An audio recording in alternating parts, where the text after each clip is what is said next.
In recent days, I have been plagued by peculiar dreams, initially dismissing them as mere nightmares, until just now. Just now, I experienced a vivid amalgamation of dreams from the past few days, and they were remarkably clear. I am the genuine heiress from a tale of true and false riches, and if all goes as anticipated, my biological parents will seek me out in a few days. However, the false heiress from their household is unwilling to accept this and is determined to expel me. 1. My name is Shin Yenin, and I am an orphan.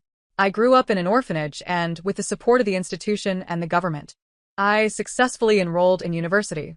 Now it is early August, and there is merely a month left before the commencement of classes.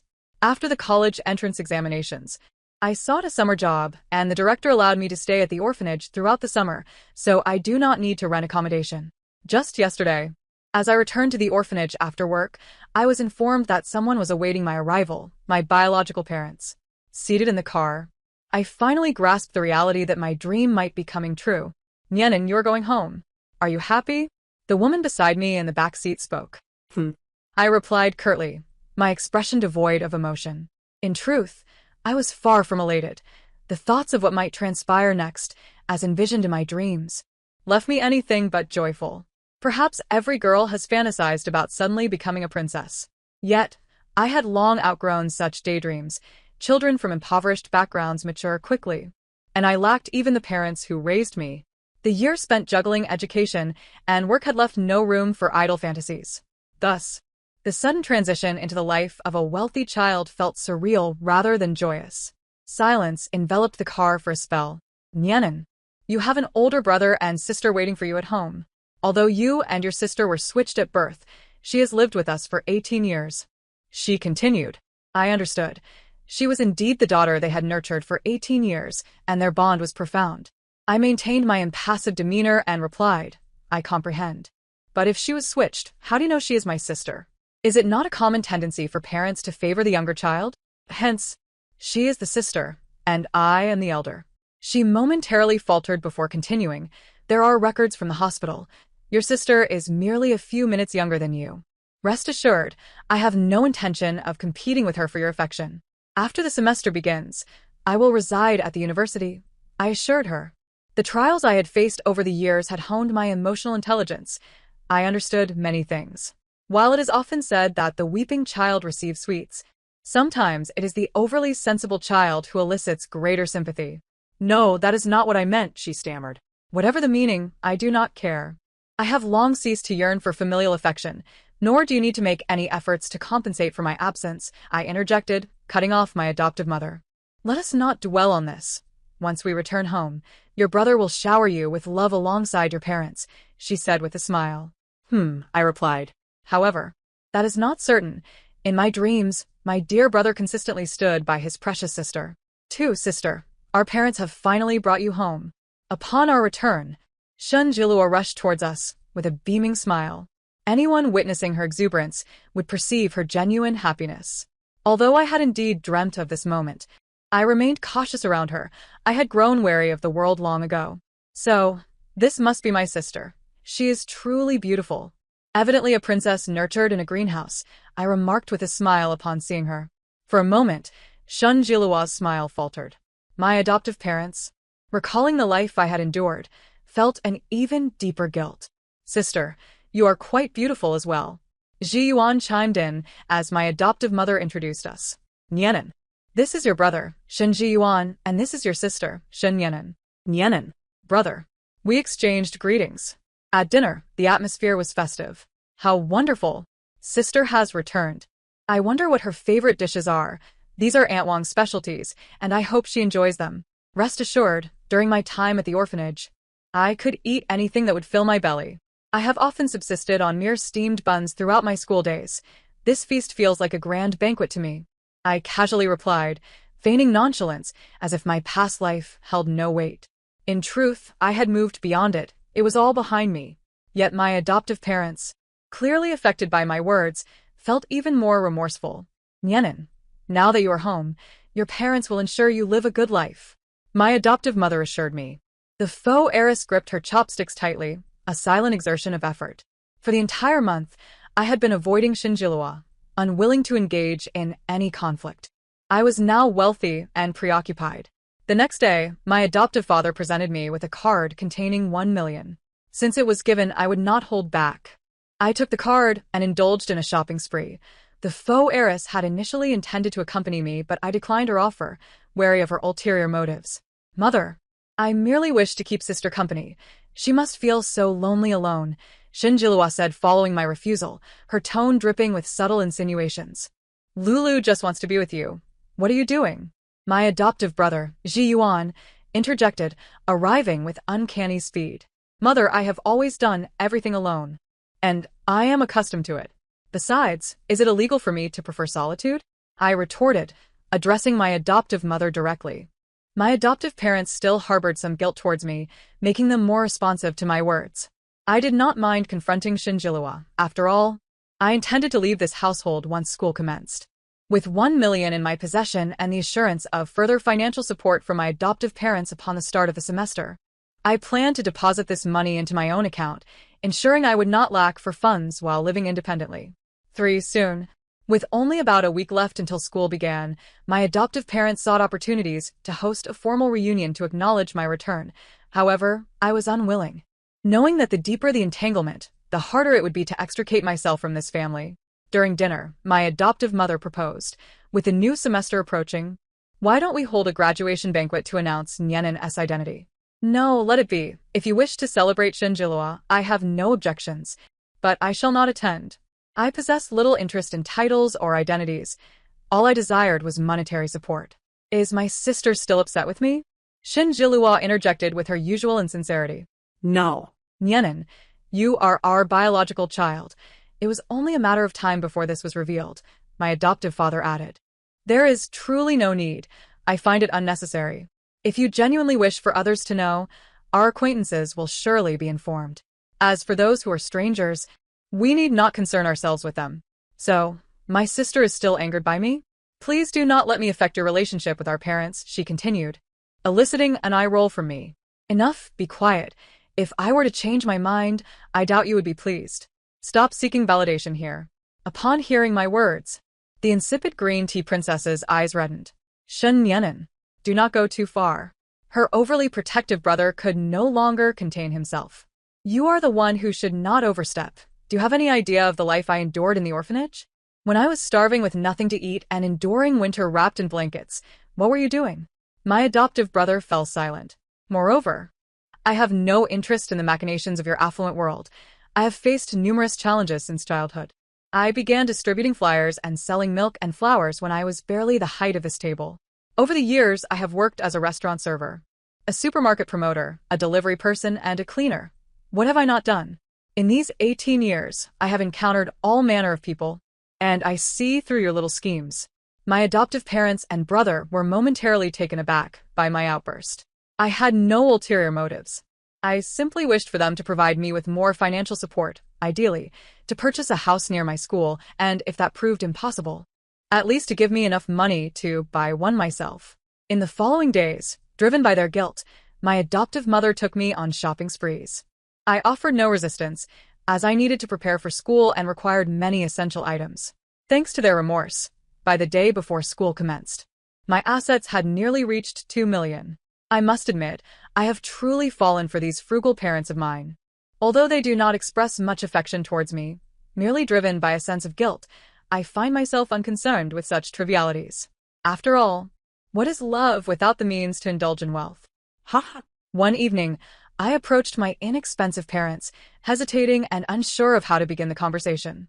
What's the matter? Nyenen? Speak your mind, my mother prompted. Well, the thing is, I stammered, uncertain of how to articulate my request. If you have any demands, feel free to express them. You are our biological daughter, so do not be shy, my father interjected, sensing my hesitation. Since I grew up in an orphanage and lacked a home, I've always harbored a dream of purchasing a house of my own, I tentatively stated. Though I felt confident they would acquiesce, still, I needed to maintain a certain decorum. That's not an issue at all, my father exclaimed, assuming my request was as trivial as asking for pocket money. So, are you free tomorrow? I'd like to buy a small house near the school. Just enough for me to live in.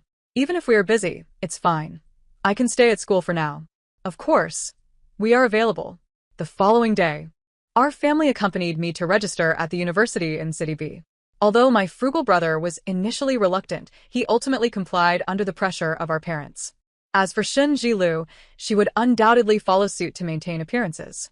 After registration, we proceeded to purchase a house, which was rather spacious for my needs. Once the house was secured, we also acquired a car for me. My learning aptitude was exceptional. I passed the driving tests for both the second and third parts on my first attempt, and the theoretical knowledge of the first and fourth parts was never a challenge for me. Hence, I obtained my driver's license within a month. As the semester commenced, although many claimed that college was merely for enjoyment, especially during the freshman year, I devoted myself to my studies.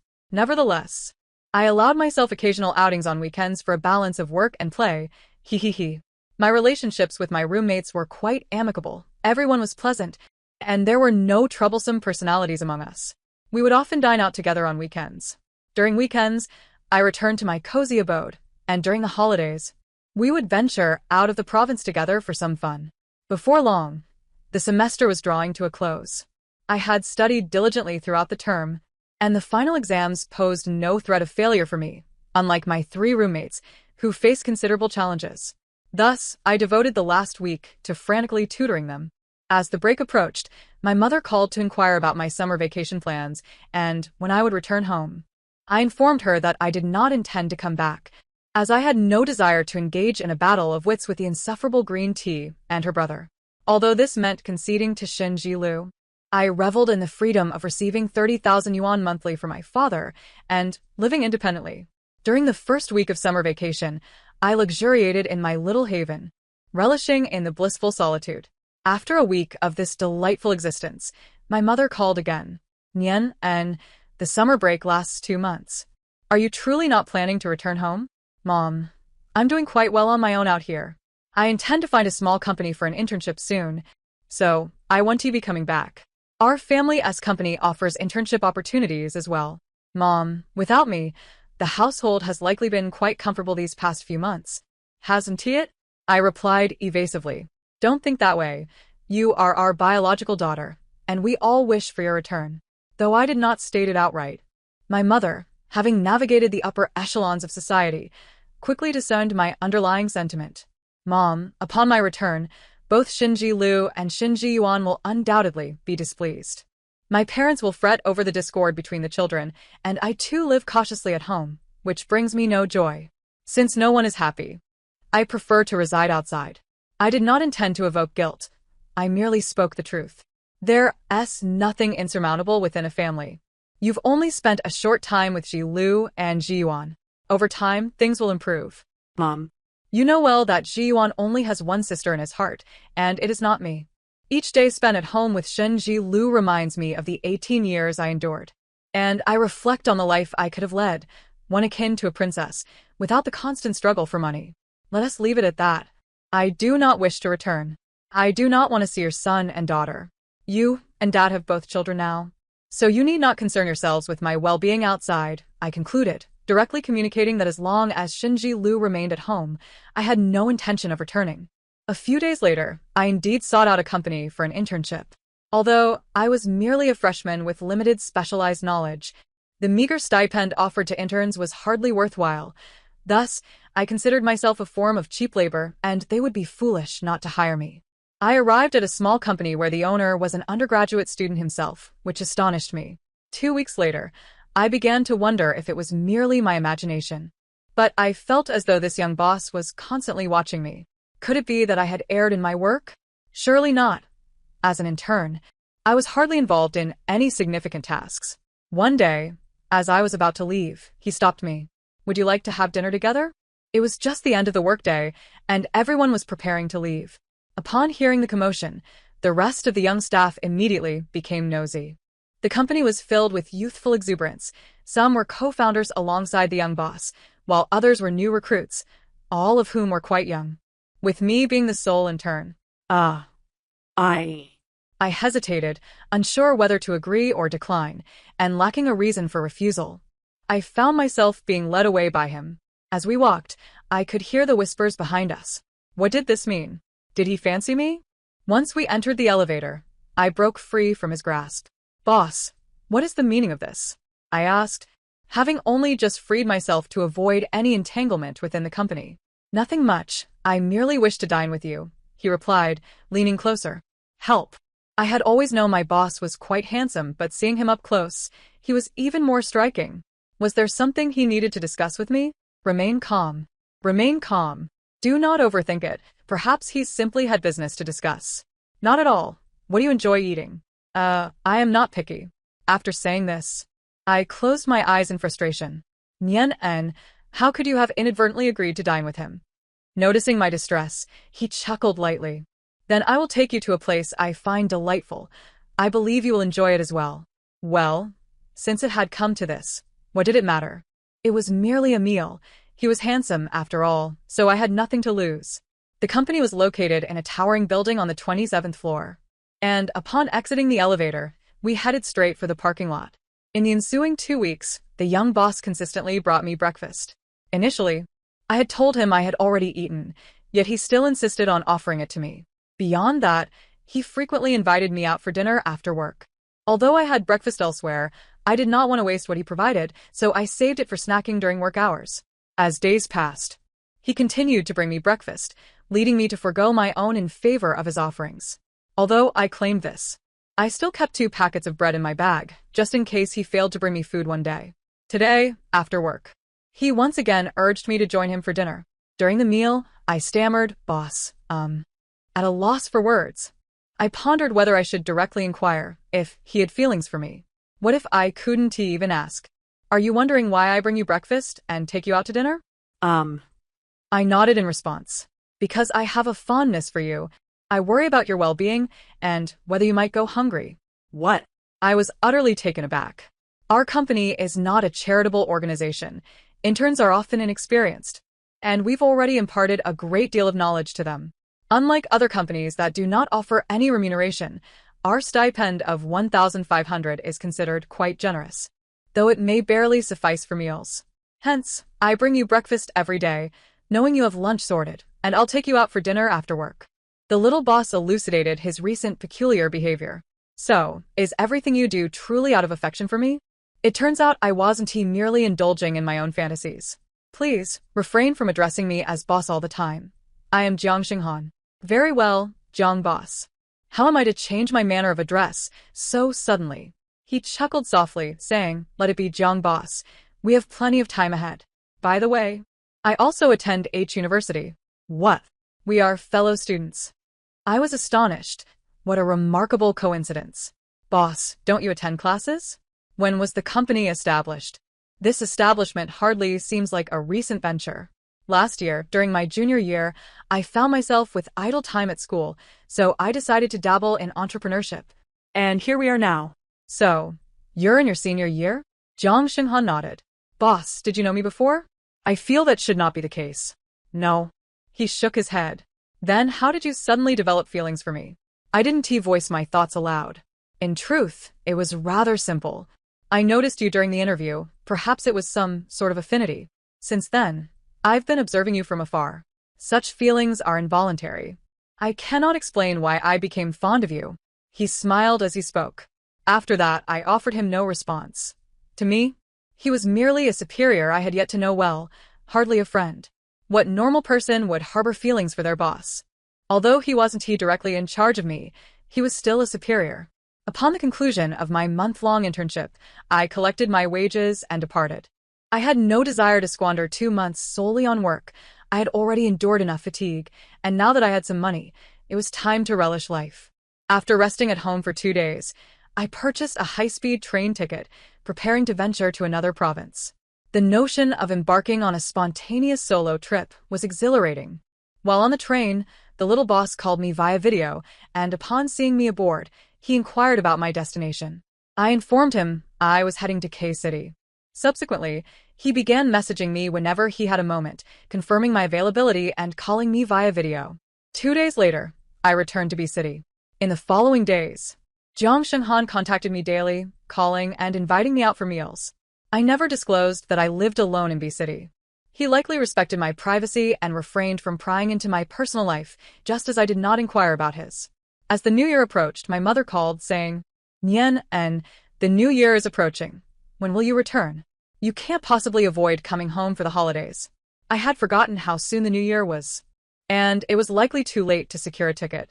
I resolved to drive home the following day, acknowledging that I could not escape returning for the new year.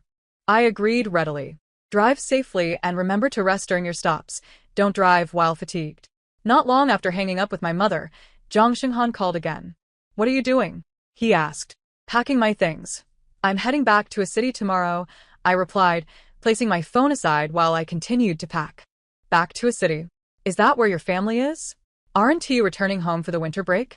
He queried in rapid succession. Yes. I'd rather not return home. Living alone in B City is quite pleasant, but since it's the new year, my mother insisted I come back. How do you plan to get there? Have you bought a ticket? By train or high-speed rail? I'll drive. It's likely impossible to get a ticket at this point. If there are any, they would be standing tickets for the high-speed train or seats on the regular train. It would be too much hassle. It's better to drive myself. I'm heading back as well. Let us go together. I wouldn't feel comfortable with you driving alone for such a long distance. Huh? Your family is also in a city? Why are you running a company in B City? I started the company while studying, so here I am. We then took turns driving my car to a city. I felt it would be inconvenient without a vehicle, and since he had one there, it made sense to take mine. During the drive, I found myself musing about our relationship. Are we friends, or are we in a state of ambiguity? To be honest, I might have developed a slight fondness for him. At my age, when one's heart begins to flutter, I hadn't taken the time to ponder such feelings. Thus, this was my first experience of infatuation. Engaging in daily conversations and video calls with such a handsome man and feeling his kindness towards me, it would be disingenuous to claim I felt nothing. I should drop you off at home first. If it's inconvenient, I can take you nearby. I wasn't particularly interested in where his home was. But since I was driving my own car, there was no inconvenience. He provided me with an address, and after dropping him off, I headed to my parents' house. To me, my little solitary abode felt much more like home. Upon arriving at the Shin residence, I was met with the usual familial dynamics. After dinner, I retreated to my room, finding it increasingly bothersome to face those two, especially when they began to speak. Not long after I settled in, Zhang Xinghan called me via video. Have you had your New Year's Eve dinner? He asked, seemingly still in the living room, with distant voices audible. I'm full now. I've returned to my room. We exchanged a few scattered words, and suddenly, a man who bore a resemblance to him appeared on the screen. Oh. Who are you talking to? Have you got a girlfriend? Yes, quite the catch. The man stealthily approached from behind to glance at the phone. No. It's not like that, I attempted to explain, but before I could finish, he walked away and I vaguely heard him exclaim, breaking news, breaking news. Our little Han has a girlfriend. I blinked in confusion, utterly bewildered. Soon after, several people approached. What? Little Han has a girlfriend? What does she look like? They peppered him with questions. Jiang Xinghan, growing annoyed, retorted, Don't scare her off. She has already gone. Once he hurried back to his room, he asked me, So? Were you frightened? Not at all, but why didn't you explain? I didn't intend to sound accusatory. Rather, I felt a bit shy. Explain what? Isn't this inevitable? He noticed my embarrassment and teased, Who said it was inevitable? Did I, the person in question, agree to this? I felt a wave of shyness wash over me, and after saying this, I ended the call. At 23:58, Zhang Xinghan called me again. Are you asleep? Not yet. I'm holding out for the new year. Are there fireworks to watch at your place? Probably not. It's likely prohibited, and they want to enforce it too strictly. I live in the suburbs. Let me show you. He then glanced at the clock on the wall, turned the phone camera towards the window, and announced. It's countdown time. 10, 9, 8, 3, 2, 1. Happy New Year. Boom. How beautiful, I exclaimed. Indeed, since the ban on fireworks, I hadn't seen any in years. Thus, we spent a long while watching the fireworks together. Though they were fleeting, they were truly magnificent. I remarked as I gazed at the display. Yes, they really are beautiful. Unbeknownst to me at that moment, while I was captivated by the fireworks, he was watching me. On the evening of the second day of the new year, he called again. Have you had dinner? I have. Shall we meet? He asked. Sure. Send me the address. The location he provided was somewhat remote, and it took me over an hour of driving to arrive. The surroundings were shrouded in darkness, instilling a sense of trepidation that prevented me from alighting from the vehicle. I promptly dialed Zhang Xinghan. Hello, where are you? Why is it so dark here? Just a moment, he replied. After a couple of minutes, I noticed a figure approaching, illuminated by the beam of a flashlight. As he drew near, he called out, Come down. I opened the car door and stepped out. Where are we? Why come to this gloomy place? I inquired, bewildered. Surely we aren't camping here? Guess again. He teased. I can't. After walking for a short distance, the darkness suddenly dissipated, revealing a vast expanse of blooming flowers before me. Oh my heavens! How stunning!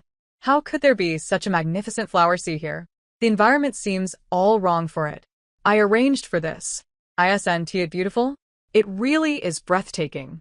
I exclaimed, utterly captivated. Nianin, would you be willing to be with me? The question caught me off guard, as I was lost in the beauty surrounding me. Indeed, it made sense. Being brought to such a romantic floral setting must have been intended for a confession.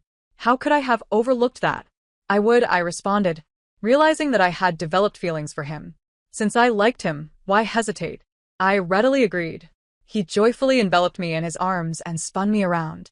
After he set me down, a distant sound of fireworks erupted. Today was the third day of the Lunar New Year.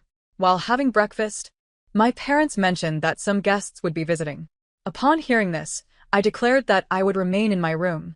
I was reluctant to meet their relatives and friends, preferring to avoid entanglements. Despite our blood ties, I yearned for solitude, for I found social obligations tedious. After their friends departed, hunger struck, prompting me to venture into the kitchen for a snack. To my astonishment, I discovered Shen Jilua sobbing despondently, while 3 others attempted to console her. It was evident she was genuinely upset, and my curiosity was piqued. Adopting a mindset of deriving pleasure from her misfortune, I inquired with my mother. Eventually, I learned that Shen Jilua harbored feelings for the younger son of their dining companions, a sentiment she had nurtured for many years. In their childhood, the grandfathers of both families had jokingly suggested an arranged marriage, but everyone knew it was merely a jest. Nevertheless, Shen Jilua clung to this notion, believing that their families were financially compatible and closely bonded, an ideal match. As their friends were nearing, she pressed her parents to reveal her feelings, only to be mercilessly rejected. The young man had already taken a girlfriend, which elicited peals of laughter from me. What a melodramatic tale. In typical drama fashion, one would expect the male character's parents to coerce him into breaking up with his girlfriend to pursue an alliance with Shen's family. However, the boy's parents were surprisingly progressive, supporting their son's choices and thus rejecting a proposal from the Shen family. This story amused me immensely, as I relished the opportunity to find joy in her sorrow. Past grievances were irrelevant. We had no control over them. Yet, upon returning to the Shen household, not only did she show no remorse towards me, but she also sought to ostracize me, conspiring with her brother against me. After hearing the news, I could not muster the energy to feign comfort, retreating to my room instead. I initially intended to deliver some sarcastic remarks but found myself at a loss for words. Upon entering my room, I noticed a message from Zhang Xinghan. My parents learned you are also in a city and wish to meet you. What? How sudden? We've only been dating for a day. I was genuinely taken aback. I felt too young for such an encounter. If you prefer not to meet them, I can decline for you. But what? But they might suspect I fabricated a girlfriend to placate them. What? At your age, you're already facing marriage pressure? I replied, utterly astonished. It's because my grandfather jokingly arranged a betrothal when we were children, and just as they brought it up, I happened to have a girlfriend. Prior to her, I didn't even have a female friend. Suddenly, I have a girlfriend. Oh, a childhood betrothal, like a childhood sweetheart, I mused. It's not how you imagine. We've only met during New Year gatherings, and aside from that, we have had no contact whatsoever. As I listened to him, a sense of familiarity washed over me. Could it be that the boy Shen Jilua liked was Zhang Xinghan? My jaw dropped in disbelief as I pondered this revelation. I wanted to ask him, but felt unsure of how to phrase my inquiry. After a moment of contemplation, Zhang Xinghan, perhaps sensing my silence, hastily called me. I assure you, there is absolutely no connection between her and me. The notion of childhood sweethearts is utterly unfounded. He spoke rapidly as soon as I answered the call. I blinked, taken aback by his urgency.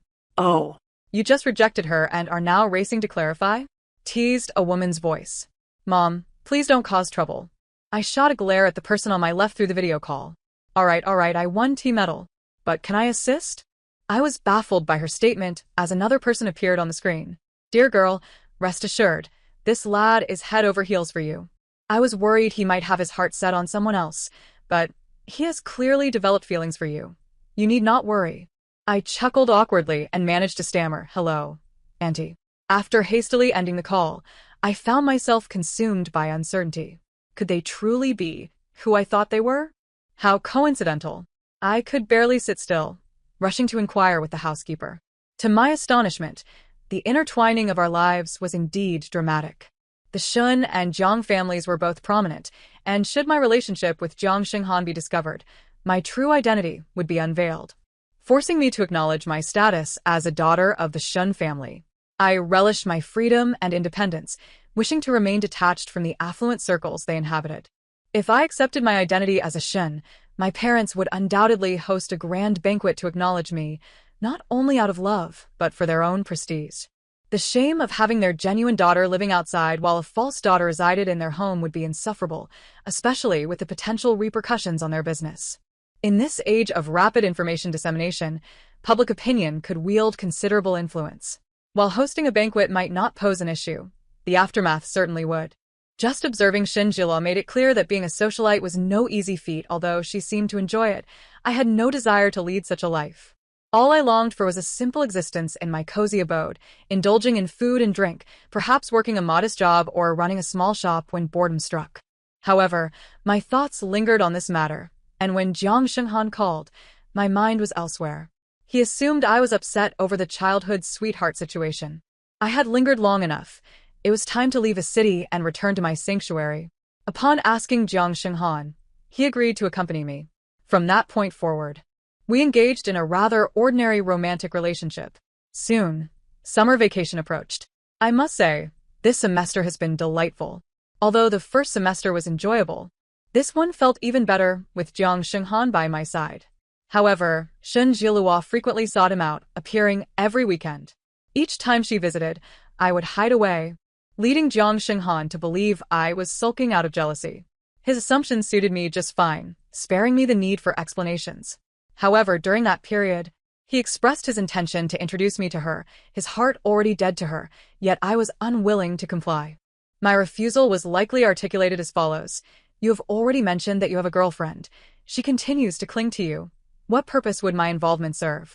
Today marks the graduation of Jiang Xinghan, a day for capturing memories through photographs. As his girlfriend, it is only natural for me to accompany him. Yet I harbor concerns about a sudden appearance from his family. Nevertheless, caution is key, and I have informed him to keep my presence concealed. Thus, even if they were to arrive, I should have a strategy in place. However, plans often falter in the face of unexpected changes. While we were taking photos together, his family unexpectedly appeared. Of all moments, it had to be during the group picture. If I had merely been photographing him, I could have discreetly departed afterward. Yet, in a group photo, without my graduation attire, I found myself at a loss for an excuse. After a moment of panic, I managed to maintain an air of nonchalance as I walked away. In such a setting, they were likely to be preoccupied with celebrating their son's graduation and would hardly notice me. Yet, the situation took a turn for the worse. Just a few steps away, I was halted by my mother calling out to me, Nianin? I closed my eyes and took a moment to mentally prepare myself before responding. There was no escaping this encounter. What brings you here? I deliberately omitted the term mom. Meanwhile, Shun Jilua had also approached Jiang Xinghan, likely accompanied by only her. Their father and my elder brother were absent. I came to see you, she exclaimed. Shall we speak privately? After saying this, I attempted to pull her aside. Jingwan, may I inquire who this is? Jiang Xinghan's mother called out to my mother. This is my daughter, my mother replied, turning to Jiang Xinghan's mother. At last. I meet you. Nianin, is it? You have endured much over the years. Jiang Xinghan's mother stepped forward and took my hand. It's all in the past. By the way, I just saw you taking a photo with a Han? she inquired. Jiang Shenghan approached, ready to speak, but I preempted him. Oh, during the winter break. I was working for a story he shared, and that's how we got to know each other. So that's how it is, his mother nodded in understanding. At that moment, Jiang Shenghan interjected. Mom, allow me to introduce my girlfriend, Shen Yanan. I was momentarily taken aback by this revelation, feeling as if the ground beneath me had shifted. Brother, how could you just spring this on me? His family appeared equally stunned, but quickly regained their composure. His mother was the first to respond. So this young man has been dating for 6 months, and it is you. Jingwan, what a coincidence. She was evidently quite pleased. It suddenly struck me why Jiang Xinghan's family seemed familiar. I had seen them during a phone call with him over the New Year. Hello, I am the elder brother. Jiang Chun, his brother introduced himself as he stepped forward. Hello, I am Xin Yanan. While we enjoyed a warm exchange, Shen Jilua appeared to be on the verge of a breakdown. Since Shen Jilua discovered that Jiang Xinghan's mysterious girlfriend was indeed me, her animosity towards me intensified. During the summer vacation, she made weekly appearances to assert her presence, seeking every opportunity to undermine our relationship. Despite her efforts, she succeeded only marginally. Approximately a month after the start of the new semester, both Shen Jilua and Jiang Xinghan had gained a certain level of notoriety, being the offspring of 2 prominent families. Furthermore, both were quite attractive, drawing the attention of many. As they spent more time together, they were photographed frequently, and evidence of their encounters began circulating online. Speculations arose that a union between the Shen and Jiang families was imminent, especially considering their strong familial ties, leading many to believe they were childhood sweethearts. During this time, rumors surfaced suggesting that their families were engaged in a betrothal, further solidifying the public's conviction. Neither Jiang Shenghan nor I paid much attention to the internet, nor did we concern ourselves with celebrity gossip. Consequently, by the time we became aware of the situation, it had already escalated. Upon learning of the situation, Jiang Shenghan promptly registered a verified account under his family's company name to clarify matters, stating that he already had a girlfriend.